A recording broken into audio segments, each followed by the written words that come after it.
ఉరగాధీషు విశానలంబునకు మేన్ ఒప్పింతున్ శంకింపన్ ఈశ్వర సంకల్పము నేడుమానదు భవిష్యజ్జన్మ జన్మంబులన్ హరిచింతారతియున్ హరిప్రణుతి భాషాకర్ణనాసక్తియున్ హరిపాదాంబుజ సేవయున్ కలుగన్ మీరున్ అర్థిన్ ప్రసాదింపరే.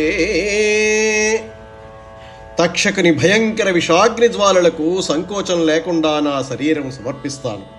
సందేహం లేదు, ఈశ్వర సంకల్పం అనివార్యము. అయితే రాబోయే ప్రతి జన్మలో కూడా శ్రీకృష్ణ చింతయందు అనురక్తి, శ్రీకృష్ణ కథాశ్రవణమందు ఆసక్తి, శ్రీకృష్ణ చరణ కమలాలయందు భక్తి కలిగి ఉండేటట్లుగా మీరు అనుగ్రహించండి. ఆ శ్రేయస్సును కాంక్షించండి.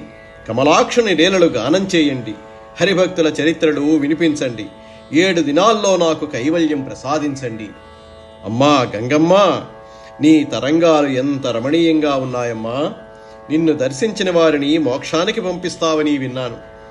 కదలి రేచి రావమ్మా, కనికరించి దర్శనమి ఇవ్వమ్మా.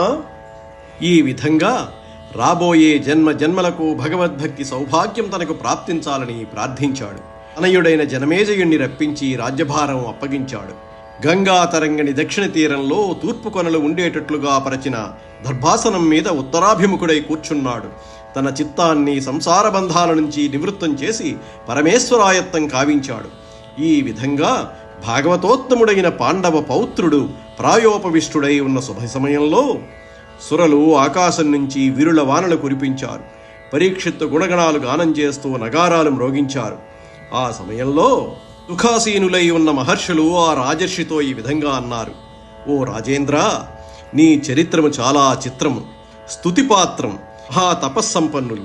వారు వాసుదేవుని సన్నిధిని వాంఛించి నానారాజ కిరీట చిరత్ర రత్న ప్రభారాజితో విరాజిల్లే రాజపీఠాన్ని విసర్జించారు. వారే ఉన్నతులనుకుంటే నారాయణ నామ పారాయణుడవైన నీవు వారికంటే మహోన్నతులువు. ఈ విధంగా మహర్షులు పలికిన మధుర గంభీర భాషణాలు విని ముల్లోకాలకు అవతల ఉన్న సత్యలోకంలో మూర్తిమంతాలై వెలిగే వేదాల్లాగా విరాజిల్లే మహర్షులను మహారాజు నమస్కరించాడు. విష్ణులీలలు వినాలనే కుతూహలంతో ఈ విధంగా అన్నాడు: ఓ తండ్రులారా, వేదవాక్యాలు బాగా పరిశీలించి సెలవీయండి. 7 దినాలలో సంసార బంధాలు తెంచుకొని అపవర్గాన్ని అందుకునే మార్గం కృపతో ఉపదేశించండి. మీరు ఆనందస్వరూపులు, బ్రహ్మజ్ఞాన పారీణులు, విజ్ఞులు, ఆత్మతత్వజ్ఞులు, దయార్ద్ర హృదయులు, సకలము తెలిసినవారు. జగత్తులోని సమస్త విషయాలు మీరు మీ మనోనేత్రంతో సుస్పష్టంగా చూడగలుగుతారు. 7 రోజుల్లో మోక్షం ప్రాప్తించే విధానం దయచేసి విచారించండి అని పలుకుతున్న ఉత్తరానందనుని ప్రశ్నలకు సరి అయిన ప్రత్యుత్తరం కోసం సంయమీంద్రులందరూ సమాలోచనలు జరుపుతున్నారు.